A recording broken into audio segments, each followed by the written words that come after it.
जय श्री कृष्णा। आप सभी को राधा अष्टमी की ढेरों शुभकामनाएं। प्रिय भक्तों, आज हम बात करेंगे राधा अष्टमी पर कैसे आपको राधा जी का पूजन करना है। क्या विधि है, क्या नियम है, क्या मंत्र रहेंगे, क्या भोग लगाएंगे, वो कौन सी विधि है जो शास्त्रों में वर्णित है, जिसके द्वारा यदि आप राधा जी का इस दिन व्रत पूजन करते हैं तो निश्चित ही आपका व्रत सफल होता है और आपको व्रत का अनंत पुण्य प्राप्त होता है। तो संपूर्ण पूजा विधि आप एक बार देख लीजिए, समझ लीजिए क्या क्या सामग्री आपके पास है, इसमें से क्या क्या सामग्री है जो आपको लानी होगी। वैसे तो जब भी मैं पूजन की विधि बताता हूँ, प्रयास होता है कि वही विधि बताई जाए या उतनी ही सामग्री प्रयोग की जाए जो सभी के घर से निकल आए, अधिक आपको लेने की आवश्यकता ना पड़े। तो आइए जानकारी आरंभ करेंगे। आपसे निवेदन है कि वीडियो यदि थोड़ा सा भी उपयोगी लगे तो एक बार लाइक अवश्य कर दीजिएगा। राधा रानी की प्रसन्नता के लिए और भगवान श्री कृष्ण का आशीर्वाद प्राप्त करने के लिए कमेंट बॉक्स में अवश्य लिखिएगा जय श्री राधे, जय श्री कृष्ण। भगवान श्री कृष्ण का नाम जितना लिखा जाएगा उतना अधिक कल्याण होगा। आप देख रहे हैं देवभूमि ज्योतिष संस्थान का प्रतिष्ठित यूट्यूब चैनल देवभूमि धार्मिक। हम यहाँ पर सभी व्रत और त्योहारों की सही शास्त्रीय जानकारी प्रदान करते हैं। ज्योतिष शास्त्र और पंचांग के आधार पर आपको बताते हैं कि कौन सी तिथि कब है, व्रत आदि कब करना है, क्या विधि है, क्या नियम है। तो कृपया चैनल को सब्सक्राइब कीजिए और बेल आइकन को प्रेस कीजिए। आइए प्रिय दर्शकों, जानकारी आरंभ करते हैं। बात करते हैं कि कैसे आपने राधा अष्टमी का व्रत पूजन करना है। 31 तारीख को 31 अगस्त को राधा अष्टमी है और इस दिन महालक्ष्मी व्रत की भी शुरुआत होती है। तो आइए व्रत विधि जानते हैं। राधा जी का जो व्रत है प्रिय दर्शकों, वो मूलतः 2 प्रकार से किया जाता है। वैसे करने वाले तो इसे सप्तमी को करते हैं और अष्टमी को सुबह सुबह खोल लेते हैं, परंतु इसके अतिरिक्त जो 2 मूल विधियां हैं वो विधि है कि आप सुबह से व्रत करते हैं, दोपहर को राधा जी का जन्मोत्सव मनाते हैं और व्रत खोल लेते हैं। और दूसरी विधि है जिसमें आप पूरा दिन व्रत रहते हैं, रात्रि को आप फल आहार करते हैं और उसके अगले दिन व्रत का पारण करते हैं। दोनों में से जो विधि आपको उत्तम जान पड़े, उत्तम से अभिप्राय है जो आपके लिए सरल जान पड़े, जिसको आप निभा पाएं, उस विधि से आप व्रत कर सकते हैं। दोनों ही विधियां उत्तम फलदायी हैं। 31 अगस्त को आपको सूर्योदय से पहले उठना चाहिए। उठने के बाद स्नान आदि से निवृत्त हो जाइए। स्नान आदि से निवृत्त होके स्वच्छ वस्त्र धारण कर लीजिए और आज राधा जी के जन्मोत्सव को मनाने के लिए तथा व्रत करने के लिए जो आप पूजन करेंगे उसके संकल्प की ओर आगे बढ़ेंगे और पूजन की ओर आगे बढ़ते हैं। तो सारी सामग्री एकत्र कर लीजिए। नहा धो के तैयार होके सारी सामग्री पूजा की एकत्र कीजिए। सामग्री में क्या होना चाहिए? आपके पास राधा जी की कोई तस्वीर होनी चाहिए और प्रतिमा होनी चाहिए। अगर तस्वीर है तो तस्वीर रखिए, प्रतिमा है तो प्रतिमा रखिए। अगर किसी के पास ना हो तो उनके स्थान पर आप लड्डू गोपाल जी का स्वरूप रख सकते हैं।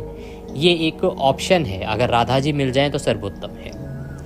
इसके अतिरिक्त कलश स्थापित करने के लिए एक कलश लीजिएगा, उस पर लगाने के लिए पंच पल्लव लीजिएगा, उसके ऊपर रखने के लिए श्रीफल लीजिएगा, चौकी लीजिएगा, चौकी पर बिछाने के लिए लाल रंग का वस्त्र या पीले रंग का वस्त्र ले लीजिएगा। रौली मौली, पान सुपारी, लौंग इलायची, धूप दीप, नैवेद्य, फल, फूलों की माला, इत्र, पंचामृत बनाने के लिए कच्चा दूध, दही, घी, शहद और शक्कर, ये सामग्री आपने एकत्र कर लेनी है। इसके अतिरिक्त राधा जी को अर्पित करने के लिए आप चुनरी ले सकते हैं, श्रृंगार का सामान ले सकते हैं। ये सारी सामग्री एकत्र कर लीजिए। एक लोटा लीजिए तांबे का, उसमें पहले गंगा जल भरिए, फिर शुद्ध जल भरिए और आसन लगा के उत्तर दिशा की ओर या पूर्व दिशा की ओर मुख करके बैठ जाइए। सबसे पहले आप चौकी लगाएंगे और उससे भी पहले आप सभी सामग्री का स्थान का पवित्रीकरण करेंगे। पवित्रीकरण करने के लिए एक फूल के द्वारा, हमने जो एक लोटे में जल भरवाया है ना, उस जल से छींटे दीजिए एक फूल के माध्यम से। फूल को उसमें डुबोइए और सभी सामग्री पर और स्थान पर जल के छींटे दीजिए। ओम पवित्र हो अपवित्रवांग सर्वांग वस्तांगतो पिवाम यह स्मृत पुंडरीकाक्षम सभयंतरः शुचिः हो। इस प्रकार से आपने जल के छींटे देके स्थान को शुद्ध किया है, सामग्री को शुद्ध किया है। अब चौकी को बिछाइए। चौकी के ऊपर लाल रंग का जो वस्त्र है उसको बिछाइए। उस पर राधा जी की तस्वीर या प्रतिमा को स्थापित कीजिए। राधा जी को स्थापित कीजिए और कलश स्थापित कीजिए। कलश स्थापित करने के लिए कलश के नीचे थोड़े से आप चावल रख दीजिए या गेहूं रख दीजिए, और अगर अष्टदल कमल बना सकते हैं तो वह बना लीजिए। ना बने तो ऐसा नहीं कि उसके बिना पूजन नहीं होता, आप केवल रख दीजिए चावल या गेहूं, उसके ऊपर कलश को रखिए। कलश में पहले गंगा जल फिर शुद्ध जल भरिए। इसके अतिरिक्त उसमें एक हल्दी की गांठ, एक सुपारी, थोड़ी सी दूर्वा, चांदी का सिक्का मिल जाए तो चांदी का सिक्का, ये सामग्री उसमें अर्पित कीजिए। उसके ऊपर पूर्ण पात्र रखिए। पूर्ण पात्र रखने के बाद उसमें जौ रखिए और उसके ऊपर आप श्रीफल को रखिए। श्रीफल अर्थात जो भी नारियल आपके पास है उसको रखिए। नारियल को रखने से पहले उस पर या तो लाल वस्त्र लपेट लीजिए या फिर आप मौली लीजिए और मौली उस पर लपेट दीजिए। फिर नारियल को कलश के ऊपर रखिए। नारियल को जब कलश पर रखेंगे तो ध्यान दीजिएगा कि उसका जो मुख है ना, वो आपकी ओर होना चाहिए, पूजा करने वाले की ओर होना चाहिए। इस प्रकार से कलश को स्थापित कीजिए, नारियल उसके ऊपर रखिए। राधा रानी के सामने घी का दिया रखिए, धूप रखिए। दीपक को भी आपने आसन अवश्य देना है। तो आसन कैसे देंगे? या तो थोड़े से अक्षत रख दीजिए, उसके ऊपर दीपक रखिए, या फूल बिखरा दीजिए, उसके ऊपर दीपक रखिए। इस प्रकार से आपने संपूर्ण व्यवस्था बना ली है, सारी स्थापना हो गई है। अब पूजन और संकल्प करते हैं। तो अपने सीधे हाथ पर जल लीजिए। लोटे में एक चम्मच डाल लीजिए छोटा सा, उस चम्मच से सीधे हाथ पे जल लीजिए। हस्तो प्रक्षालनम, हाथ धो लीजिए। एक एक चम्मच जल आपने एक एक मंत्र पर ग्रहण करना है, अर्थात स्वयं पीना है, जलाचमनी करनी है। ओम माधवाय नमः, जल लीजिए पी जाइए। ओम केशवाय नमः, जल लीजिए पी जाइए। ओम नारायणाय नमः, जल लीजिए पी जाइए। ओम ऋषिकेशाय नमो नमः, हस्तो प्रक्षालनम, हाथ धो लीजिए। हाथ धोने के बाद अपने आप को तिलक कीजिए, मौली बांधिए। पारिवारिक जन बैठकर यदि पूजन कर रहे हैं तो उन सबको भी तिलक कीजिए, मौली बांधिए। दीपक को प्रज्वलित कर लीजिए और सबसे पहले अब हम संकल्प करेंगे। संकल्प करने के लिए अपने सीधे हाथ पे जल लीजिए। 1 रुपये का सिक्का दक्षिणा के रूप में कम से कम रखिए, अधिक जो भी रखना चाहें वह रख सकते हैं। 3 बार बोलिए ओम श्री विष्णु, ओम श्री विष्णु, ओम श्री विष्णु। अपना नाम, अपना गोत्र, जिस स्थान पर बैठकर संकल्प कर रहे हैं वहाँ का मकान नंबर, क्षेत्र का नाम, शहर का नाम, भाद्रपद मासे शुक्ल पक्षे अष्टम्यायाम पुण्यतिथियो आयु आरोग्यता प्राप्त्यार्थाय, सुख संपत्ति प्राप्त्यार्थाय, सर्व कामना सिद्धार्थाय, राधा रानी प्रसन्नार्थाय श्री राधा अष्टमी व्रत पूजन संकल्पम संकरिष्ये। बोलिए सौ श्री विष्णु शरणौ शरणम प्रपद्ये। और यह संकल्प आप भगवान के चरणों में अर्पित कर दीजिए। संकल्प करने के बाद अब आप पूजन आरंभ करेंगे। सबसे पहले देवी को पुष्प अर्पित कीजिएगा आसन के रूप में। सबसे पहले जब आप स्थापना करते हैं ना तो उनका आवाहन करते हैं। आवाहन में ध्यान किया जाता है। ध्यान करने के बाद उनको आसन दिया जाता है। तो देवी का ध्यान कीजिए, राधा जी का ध्यान कीजिए। हाथ जोड़ के उनकी छवि को अपने आँखों में लाइए और राधा जी से प्रार्थना कीजिए कि हे मातेश्वरी, हे राधा रानी, हे कृष्ण प्रिया, आज हम राधा अष्टमी पर आपका पूजन करने के लिए आपका आवाहन करते हैं। आप आएँ, यहाँ विराजमान हों और हमारे पूजन को स्वीकार करें निवेदन करके। और उसके बाद आप 5 पुष्प हाथ में लीजिए। पुष्प जो है राधा जी को अर्पित कीजिए आसन के रूप में। रत्नसार विकारम च निर्मितम विश्वकर्मणा वरम सिंहासनम रम्यम राधे पूजा सुगृहताम। ओम श्री राधा देव्याय नमः। आसनम समर्पयामि। आप पुष्प अक्षत आसन के रूप में देवी को अर्पित कीजिए। देवी से निवेदन कीजिए कि हे मातेश्वरी, ये पुष्प आसन के रूप में स्वीकार करें और यहाँ विराजमान हो। मातेश्वरी को इस प्रकार आसन अर्पित करके विराजमान करा के देवी का पूजन आरंभ करने के लिए सबसे पहले पद्य, अर्घ्य, फिर आचमनी कराई जाएगी। तो एक एक चम्मच जल एक एक मंत्र पर आप राधा जी को अर्पित करते जाइएगा। राधा जी के सामने एक कटोरी रख दीजिए या पात्र रख दीजिए जिसमें कि आप ये पूजन का जल और सामग्री चढ़ाएंगे। इससे पहले एक बार जो आपने कलश स्थापित किया है उस कलश देव को 5 बिंदी लगा दीजिए, तिलक कर दीजिए। उनके कंठ पर मौली बांध दीजिए, वस्त्र के रूप में अक्षत अर्पित कीजिए फूल चढ़ा दीजिए, माला है तो माला पहना दीजिए, ऋतुफल अर्पित कर दीजिए और उसके बाद तांबूल के रूप में पान का पत्ता, उस पे 2 लौंग, 2 इलायची और 1 सुपारी रख के वह अर्पित कर दीजिए। इस प्रकार से कलश देव का पूजन कर लीजिए और फिर राधा जी का पूजन आरंभ करते हैं। देवी को सबसे पहले पद्य, फिर अर्घ्य और फिर आचमनी अर्पित करेंगे। ओम भूर्भुवः श्री राधा देव्यै नमः। राधा अष्टमी व्रत पूजन अंतर्गते श्री राधा देवी निमित्तार्थाय पद्यम समर्पयामि। पद्य के रूप में 1 चम्मच जल अर्पित कर दीजिए। ओम भूर्भुवः श्री राधा देव्यै नमः। अर्घ्यम समर्पयामि। अर्घ्य के रूप में 1 चम्मच जल लीजिए, अर्पित कीजिए। ओम भूर्भुवः श्री राधा देव्यै नमः। आचमनीम समर्पयामि। आचमनी के रूप में 1 चम्मच जल लीजिए और वह अर्पित कीजिए। पद्य, अर्घ्य, आचमनी कराने के बाद देवी को स्नान के लिए जल अर्पित कीजिएगा। ओम भूर्भुवः श्री राधा देव्यै नमः। स्नान निमित्तार्थाय जलम समर्पयामि। स्नानं कुरुः। स्नान के लिए जल अर्पित कीजिए और फिर पंचामृत बनाइए। पंचामृत बनाइए कच्चा दूध, दही, घी, शहद और शक्कर से। पंचामृत से अच्छे से राधा जी को स्नान कराइएगा। अर्घ्य से आप स्नान करा सकते हैं और पंचामृत से जब आप स्नान कराएंगे देवी को तो ध्यान दीजिएगा, जो लोग प्रतिमा पर पूजन कर रहे हैं केवल वही अच्छे से स्नान करा पाएंगे। जो तस्वीर पर पूजन कर रहे हैं तो आप पंचामृत को लगा लीजिए फूल पर और देवी को अर्पित कीजिए। ओम भूर्भुवः श्री राधा देव्यै नमः। पंचामृत स्नान निमित्तार्थाय पंचामृतम समर्पयामि। पंचामृत देवी को समर्पित कीजिए।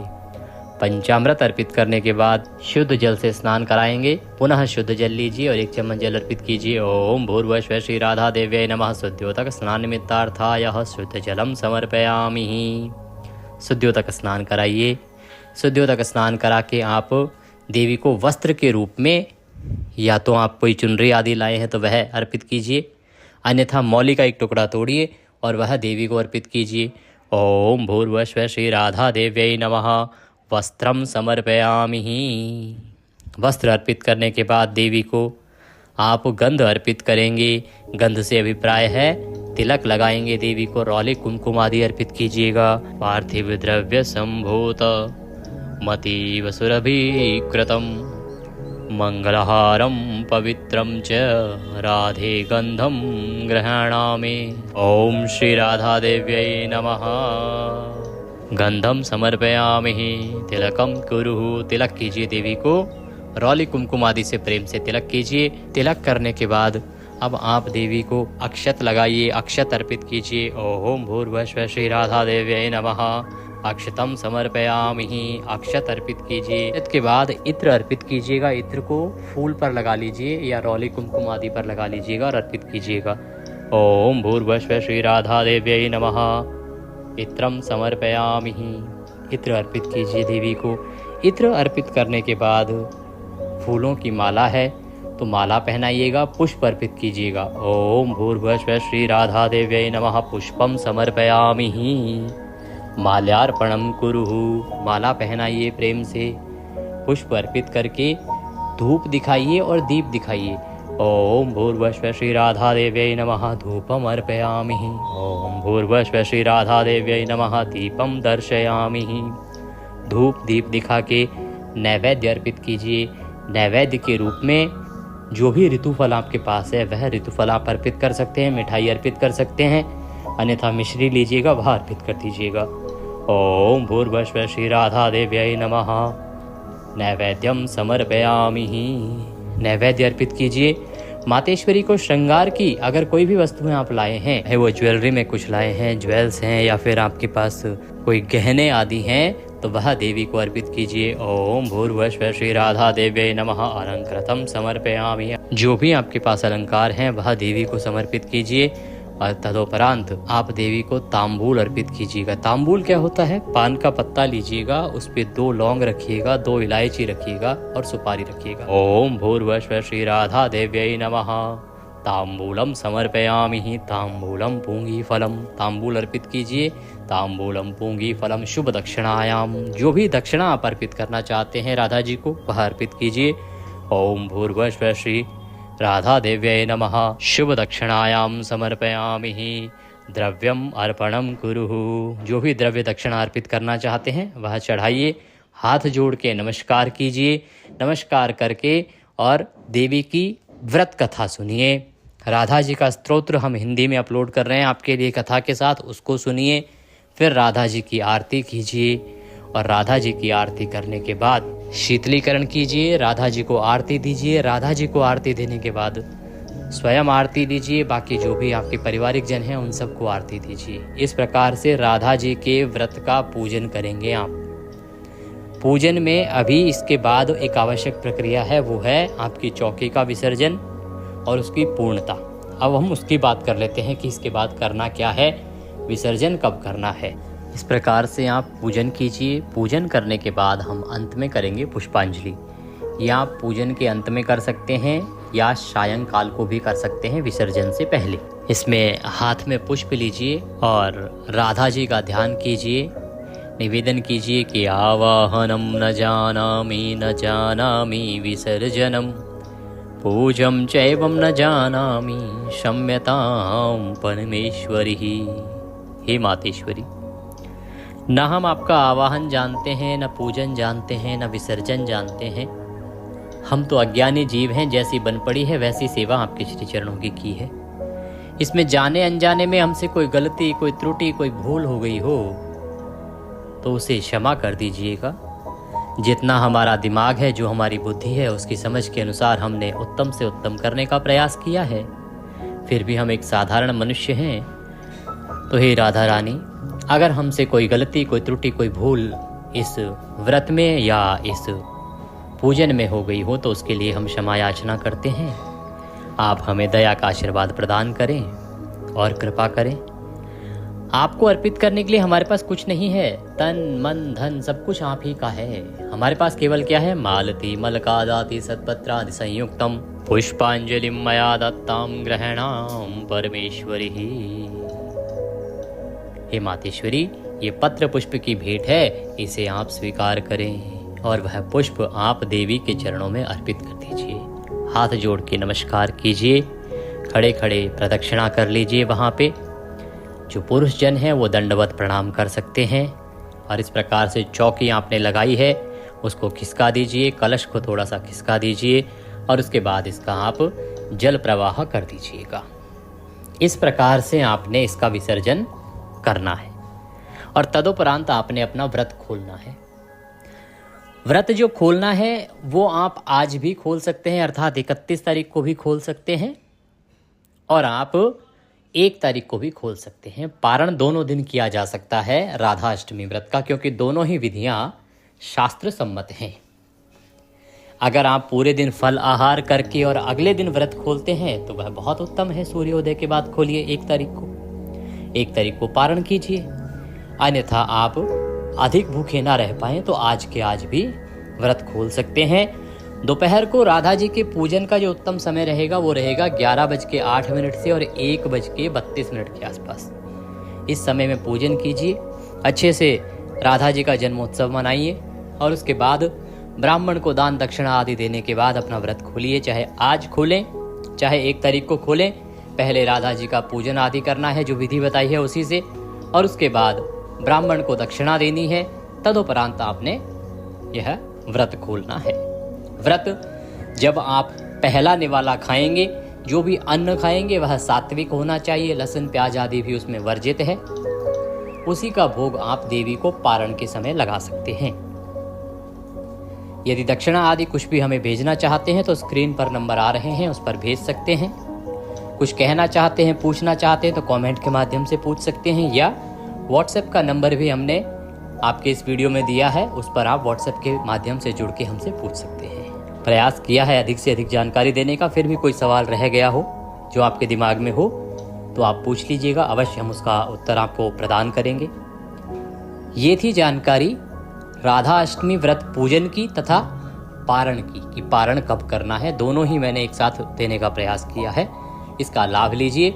राधा रानी आप पर प्रसन्न हो, कृपा करें, यही हम प्रार्थना करते हैं। जो लोग राधा जी का जन्म व्रत और महालक्ष्मी व्रत दोनों एक साथ कर रहे हैं उनके लिए हमने एक वीडियो अलग से अपलोड किया है कि दोनों ही व्रत यदि कर रहे हैं तो कैसे आपको दोनों का पूजन एक साथ करना है, क्या व्रत के नियम रहेंगे, दोनों व्रतों को कैसे एक साथ कर सकते हैं। उस वीडियो को अवश्य देख लीजिएगा। हरे कृष्ण।